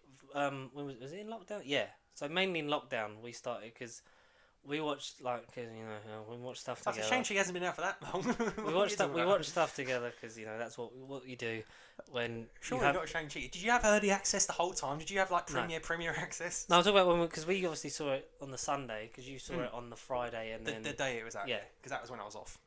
So we ended up seeing it on Saturday, which is the closest I've seen to a release date for a Marvel movie since, not counting Endgame and not counting the midnight releases. Like closest was because I went to Winter Soldier on opening day, but it was like that night. So we went on the Sunday, and I was like, "This is great." It was one of her favourites. Yeah, no, good. Yeah, because where I've rewatched the MCU. With her, because she watched like 5 minutes of Endgame. I was like, if I watched all these, I think I'd like them. So I was like, well, I'm just the guy for you. Here we go. So we went through all of them. She got to the point where she was like, had goosebumps when Kat picked up Mjolnir and was like, I get all of this. I am knowledge. I am the Watcher. Yeah, she became a wild. Yeah, she became the Watcher. Yeah, but then so she's like, and then we watched WandaVision like together and stuff like that, and Falcon and Winter Soldier. She was like, I'm gonna wait for this all to come out because this feels like one thing, and I was like, probably for the best. So she still needs to watch that and Loki and What If. She's a bit like here or there, but I think if she will watch it eventually. But like with the TV shows, it's like, it's fine. It's dropped off a bit, which I'm just like, you can't do that. You can't quit now. You started WandaVision. You can't quit it. Especially because, like, with Spider-Man coming out, it's like, right, so you're going to have to watch all of the Raimi films. Don't require, and Garfield. The other and the Amazing Spider-Man films, and then we'll just, like... I feel like even rewatching Doctor Strange 1 just for the lol. Or just for the sake of it as well. So because we... And even his What If episode. Yeah, that was... I think that's still my favourite, especially after this week. Yeah. Like, I think that came close, but I think it's Doctor Strange... Would you say it's better than Zombies? I think Zombies is second for me now. Yeah. I feel like it was the same. It's Doctor Strange, Zombies, Killmonger, Avengers. Yeah, okay, yeah. Captain Carter. I felt I was gonna say it was the same sort of tier as Avengers, like. But then Prince T'Challa was really good. Like T'Challa Star-Lord, sorry, was really good. Yeah, that's what I mean. Episode 2 was great. They're all really good. Let's talk about like the thing we were talking about. I don't know. Everything's happening at once. God, my brain's exploding. One choice creates infinite realities. I am the Watcher. So we'd obviously seen Black Widow and Shang. So we're rewatching stuff. Then she's noticing because she's watching it all in. She's watching 10 years of my life in one go. Huge chunk. Yeah. So obviously, like where we've watched it as they've come out, like we'll rewatch stuff, but we'll forget stuff because there's a gap. Because time passes and we is not amazing as we think we is.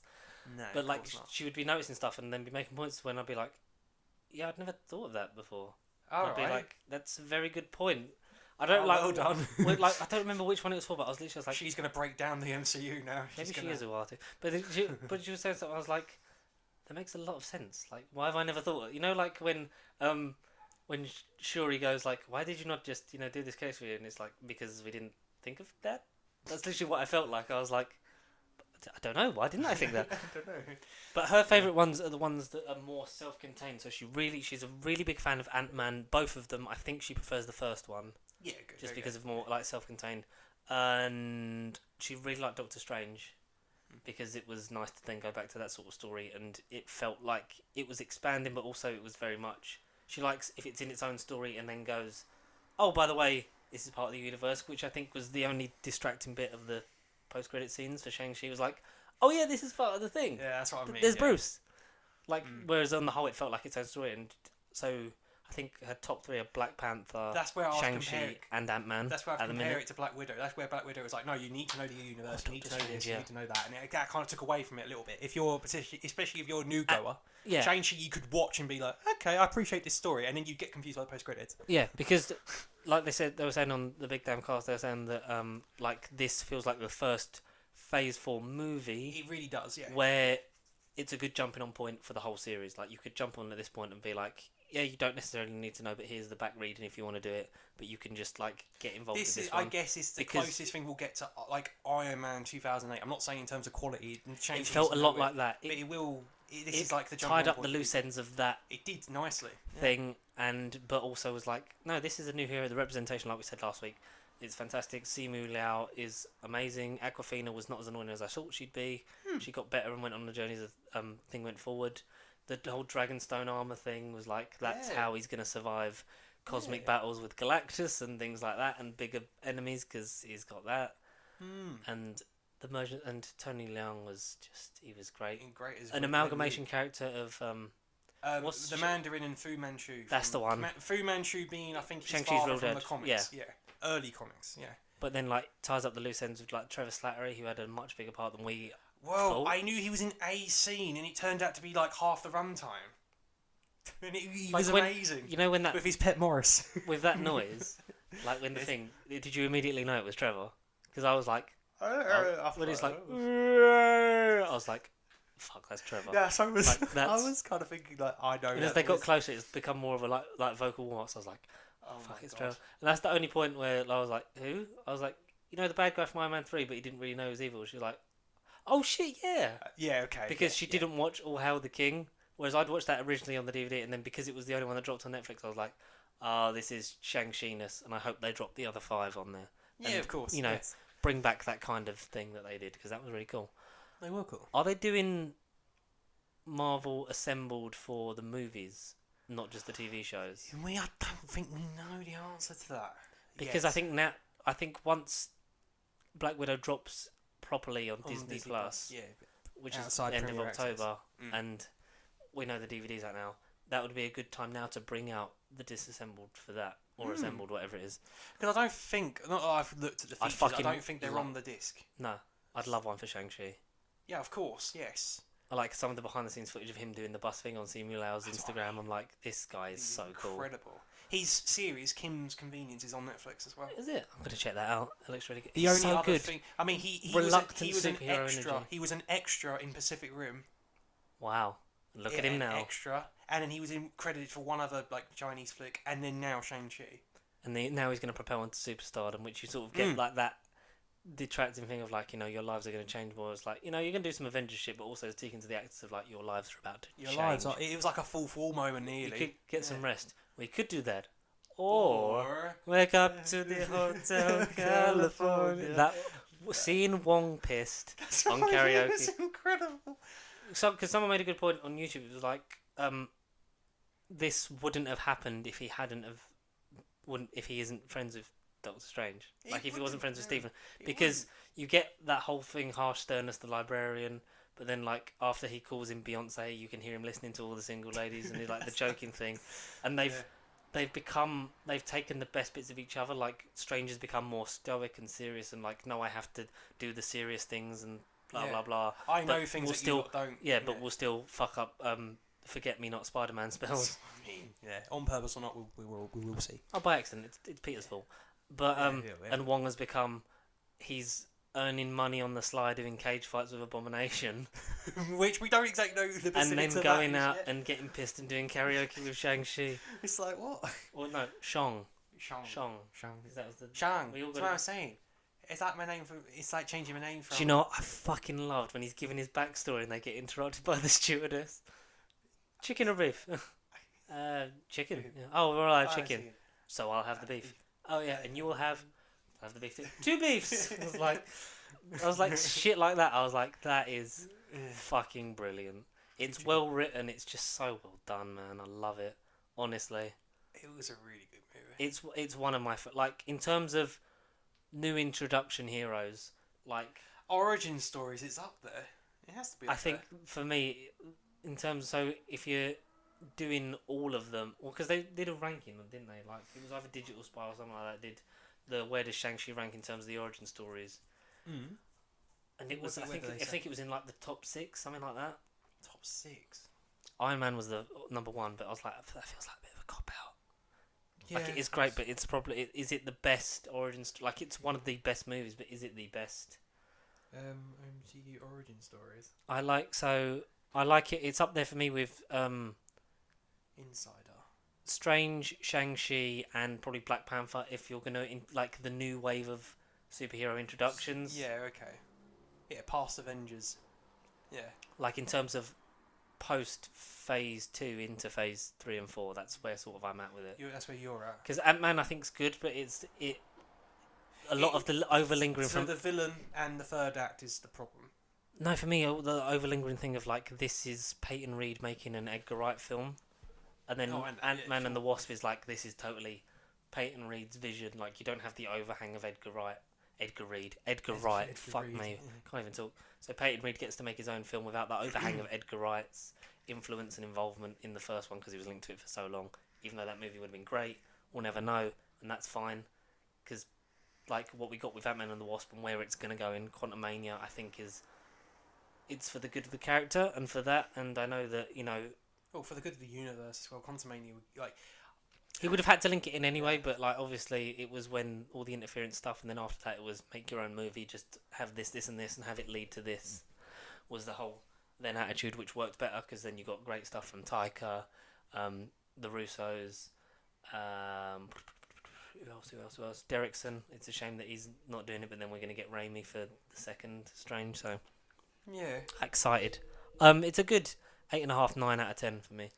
Yeah, I say there was some pacing problems in the middle act. I gave 5 stars for it on the thing because I felt like I was harsh if I was giving it 4.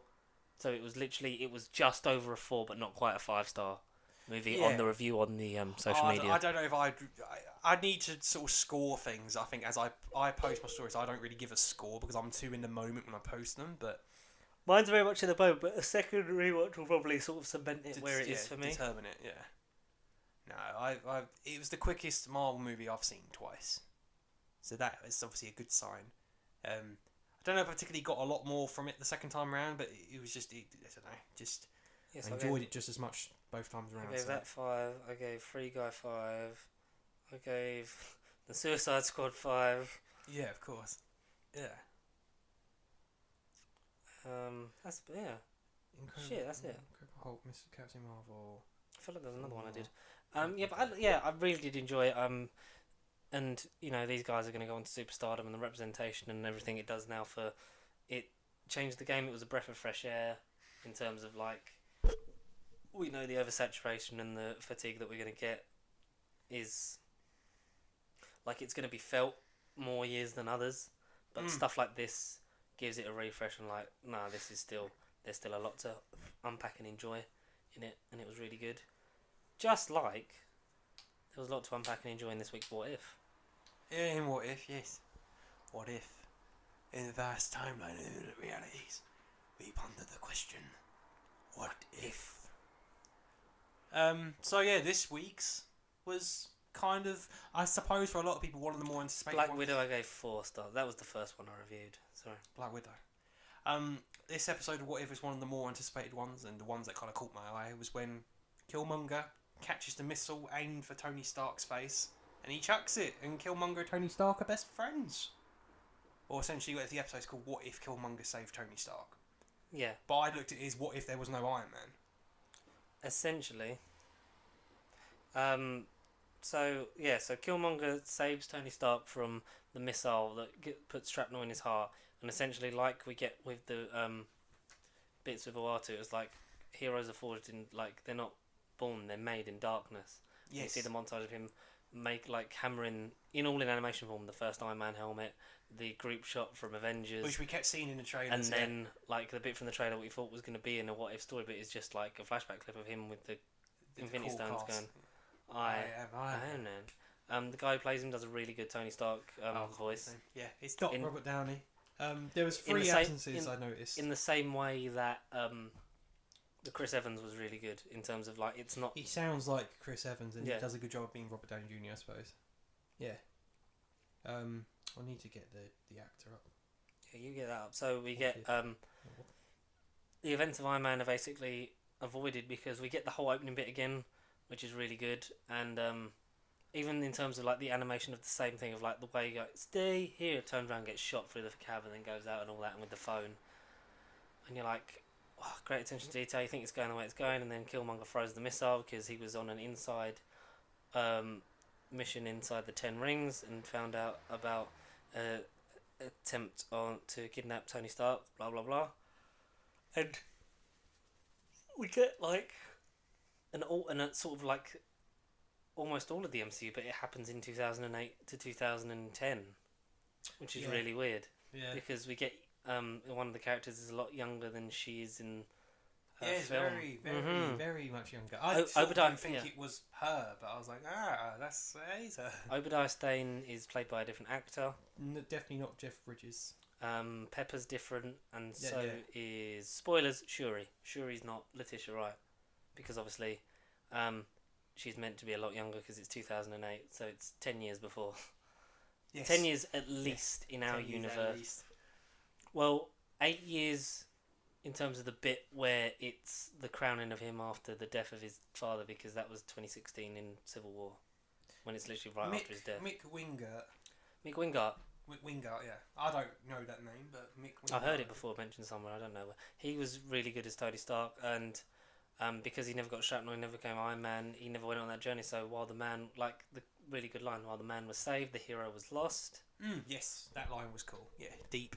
And means Obadiah Stane gets found out for being the one that set him up, the one that signed the contracts. Yeah, Killmonger brings all the I brought the receipts and all the proof. Michael B. Jordan is the standout man who steals the show this episode. Absolutely fantastic.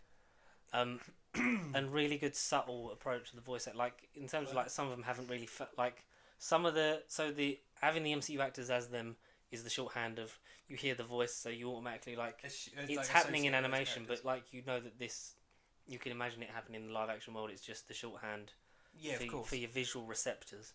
And some of them have like Sebastian Stan was better in Marvel Zombies than he was in the What If Captain Carter, because it's better. And Howard Stark was very pantomime in that. Like it's like Would you still say Captain Carter was your least favourite so far? Not my least favourite in terms of bad. Least favourite in terms of like I just have enjoyed all of the others more as it's gone on. Yeah, which is what I've been saying every week. And then it was Doctor Strange was peak, and then it was Zombies, and then we're still on the trajectory. But it's like for me, like, Doctor Strange was just the right mix of fucking morbid and depressing, but like good. My god, evolution for the MCU. What's his fucking name? Who?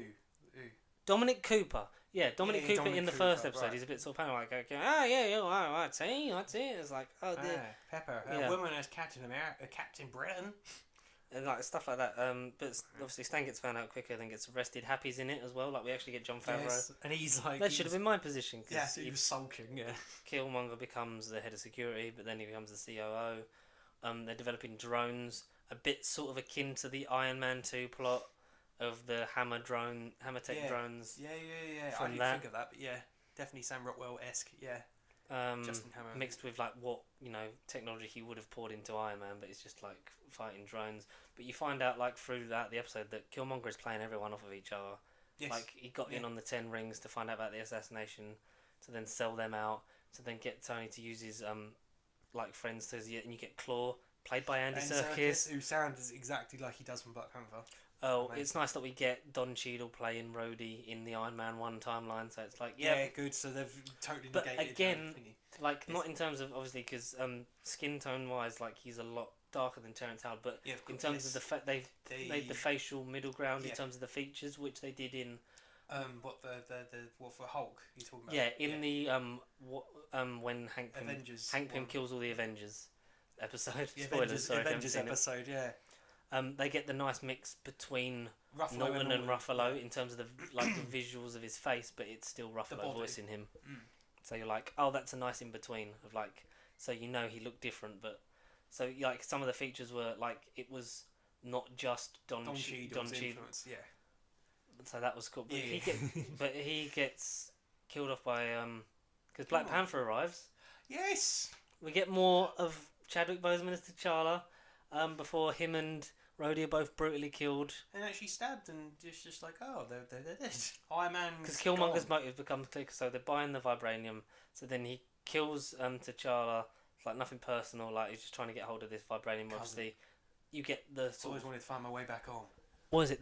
You sort of get the backstory that was alluded to with its inclusion in Avengers: Age of Ultron, and like throughout, like Black Panther's like, well, Claw's been like on our radar for so long, and your father never brought him in, but we get to see like him chasing him down with the thingy vibranium. Claw obviously gets away. Then once Killmonger kills T'Challa, he uses the Black Panther claw, kills Rhodey. Blame it on each other to start a war between Wakanda and America. So then they put the drone, so they want to get the drones into production. So Tony finds out that Rhodey was killed by him. It's like, you never played Clue with Jarvis. And like you got that whole mapping out thing from Iron Man 3. But this is all still set in like the Iron Man 1 to 2. It's in the Fury. Because Iron Man 2 is 6 months after the first one. Yeah, that's right. Yeah. Which is a bit like, it's like how the same with Guardians 1 and 2. It's like they're meant to be, almost. And so that happens, but then he kills. He gets the better of the drone because Tony fixes the drone and tries to get that to kill. Well, are you gonna get Pepper to come in here and kill me? It's like because obviously he's not become a hero, so he doesn't know how to fight for himself or defend himself. He doesn't know. A bit of an arsehole and a playboy because you have that thing, like almost the parody of the scene when he comes back is like, I had my eyes opened and like I saw young Americans killed by the very weapons I created.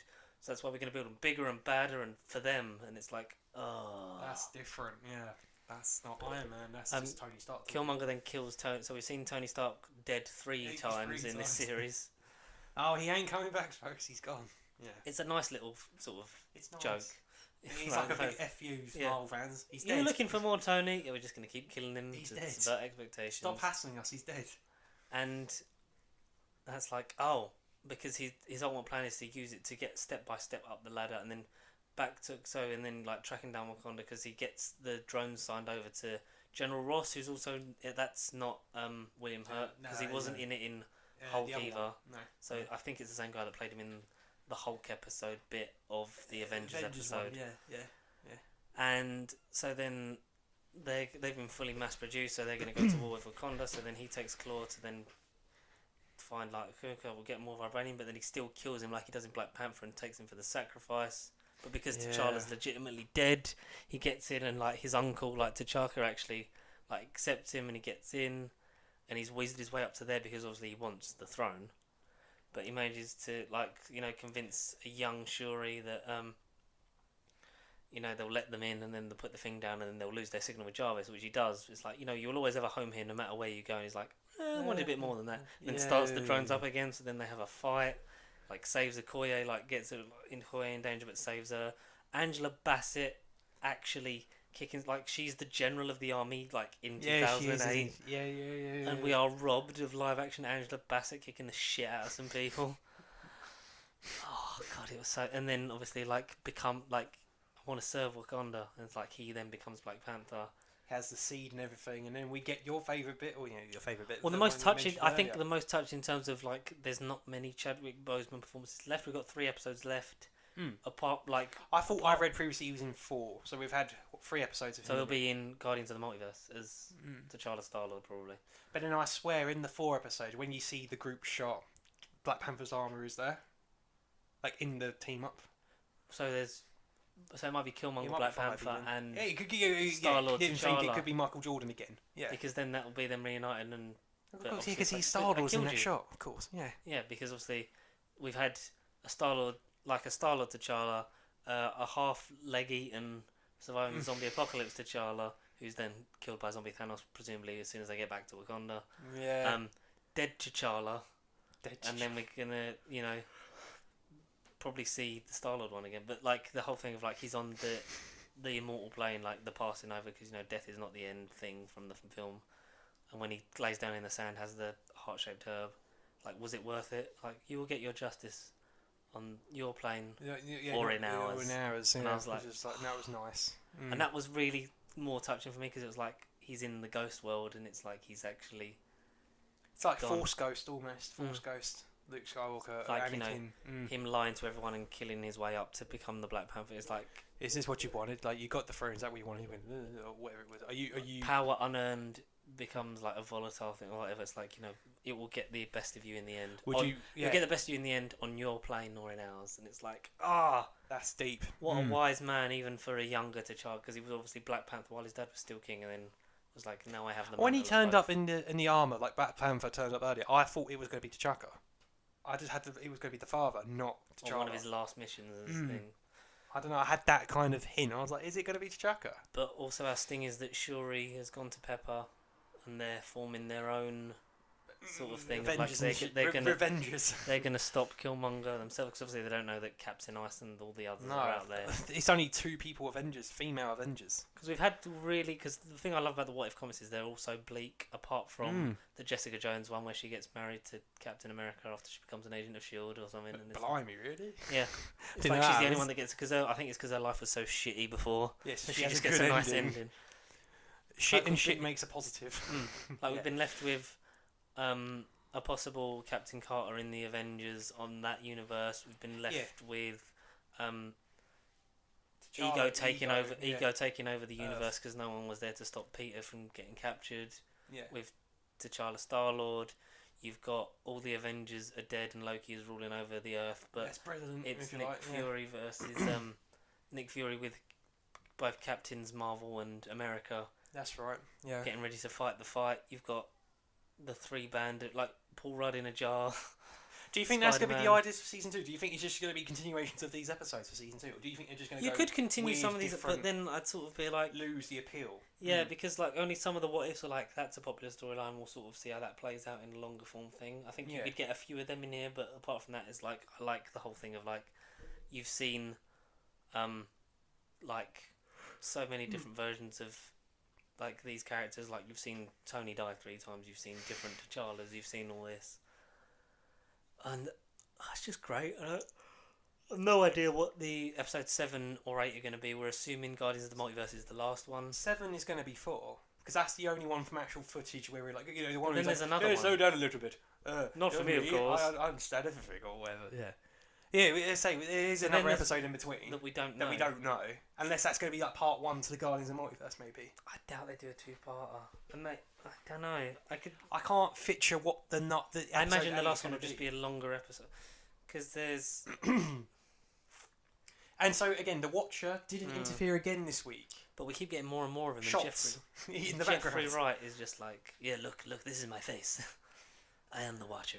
Connor's going to buy me in Marvel Legends form. You will build me, and then I can interfere. Yeah, because we get shots of him in the sky, we get shots of him in the desert. It's like he's everywhere. No, but he isn't. He hasn't interfered again. So my prediction, he's got to interfere in 7, surely, or at least in 8, and then he's going to turn up in 9 and be like, "Right, guys, I know I said I can't interfere." He's going to be like the bald space Nick Fury. Yeah. Oh, that's cool. I've really enjoyed this show a lot more than I thought I would. I thought it would just be a passing thing of, oh, this is fun, but with the implications of the end of Loki and the fact that, oh no, like these universes are totally happening, and maybe we'll revisit them in the films or a live action thing one day. But it's just nice to know that these are out there. Yeah, of course, you have them out there. It is. Keep it anthology, but if there was to make a live action shot of Hayley Atwell's Captain Carter, then great. If there's a shot of just a cameo. That's what I mean, a brief. But then even silhouette. if they went on and did a thing of like, because like we said, DC always had but like all these universes are happening and we're just going to pop in between them in our TV specials. It's like Marvel's gone like, yeah, hold my fucking beer. Here's everything. Like the Raimi films were retroactively a part of a multiverse of the Marvel thing. 20 years ago before we even know what a multiverse was. Yeah. It's great. I look forward to next week. I look forward to Hawkeye. Yeah, we could talk about that trailer. We did a bit, didn't we? Christmas, Hawkeye's in it, both of them. Hayley Steinfeld's dressed up as Ronan for some reason. Yeah, she's Ronan. Well, at least she was wearing the costume. Because like everyone's fearing that the guy, basically like the guy that was killing all those triad people in Avengers Endgame, looks like they're back, but then it's obviously because she's a fan, and then he's got the hearing aid on in the trailer, which is from the comic, yeah, which is accurate. No Florence Pugh yet. No Florence Pugh. No Kingpin that we know of. No other characters that are. But then there's a character. There was a character in Red. There was literally a blink and you'll miss it shot of Echo. Yeah, that was a quick shot. She looks like a ninja assassin who, I may have mentioned she's linked with Daredevil in the comics. She's also linked with Kingpin in the comics. So there's definitely implications of Wilson Fisk in the background, even if it ain't Vinny D'Onofrio. But who the fuck would you play? Who would you not have if not Vinny D'Onofrio? There's no one else I can think of to be that. Kingpin's got to be like the mastermind behind whatever's going on. And I'm usually referred to as the mastermind. And I read it was like the huntsman or the swordsman from the Hawkeye comics is going to be like the main, opponent for Hawkeye this season. It's the swordsman or huntsman. Pretty cool. Like that. I'm up for that. Swordsman. But then he's going to no doubt work for Kingpin. He has to. And we're winding down now. Yeah, that's cool. That's cool. I really look forward to that. That's briefly what I got from the trailer. Yeah, interesting. Much to ponder. We've got until November. We'll do the Hawkeye premiere and finale. Of course, that'll be of course. Big stuff. If you want us to do the Guardians of the Multiverse finale to What If, of course, on stream, we'll do that. Yes. Thank you very much for listening to this week's episode of No Bubble Podcast with us two idiots that talk about nonsensical No, idiots. Slow down a little bit. Slow down for the audience. I mean, I understood that. Every single word. I mean, yes, that's me. Every single word. It seems like we did a lot this week, but it's because a lot happened. I know we still haven't talked really about The Matrix, but we'll talk more about that probably next week. Yeah. What's coming out soon? We've got still I mean, Sex Education's out this week. Whether we can actually, because we didn't really ever cover that. Do you want to cover Sex Education? Well, Should we leave it to the viewers? The viewers, yeah. And get demonetised next week. But yes. Yeah. I can't wait for that. Yeah, we could talk about Sex Education maybe. If you and then even next month we'll do you as well. Me? Oh yes, no, you! Coming to Paramount Plus. I love how for a brief second there he looked really confused at me. You? But then he got my joke and was like, oh, for fuck's sake. Original. If you want to get in contact with us throughout the week, it's at PaceTube across Facebook, Twitter and Instagram. If you want to send us some emails, please do, so we can communicate and correspond by sending them to... nerdbiblecontact@gmail.com. And Connor, speaking of returns. Returns? It's the return is this of the cliffhanger. Is this actually breaking news, or is this just some cliffhanger? This come out today. Okay, go on. What's happening? But I don't know if you know it. I don't think you do. Hit me. We know. I don't. It dropped on the Twitter today, so we know. Oh, I don't use Twitter, so I don't. You've got a Twitter account though.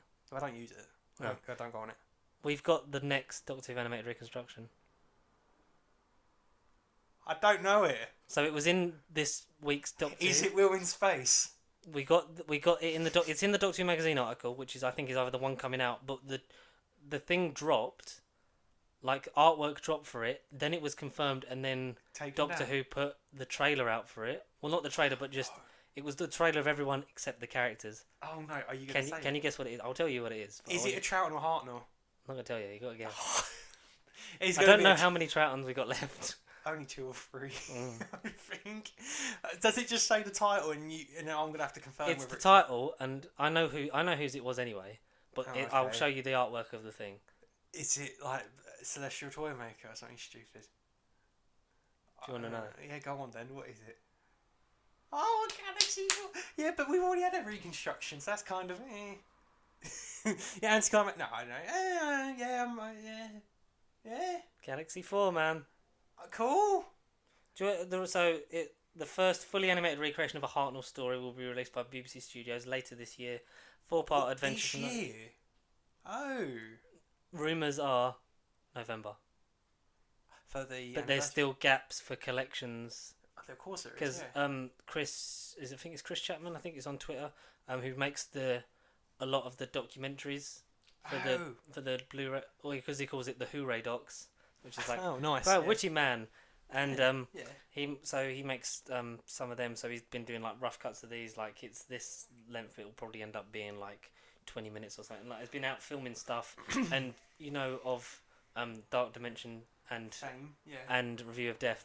Billy Garrett John has been like out there filming with them and stuff. Like he's got a job filming like that stuff with them as well. Like has been filming some of the documentary stuff, and it's like, oh, this is quite cool.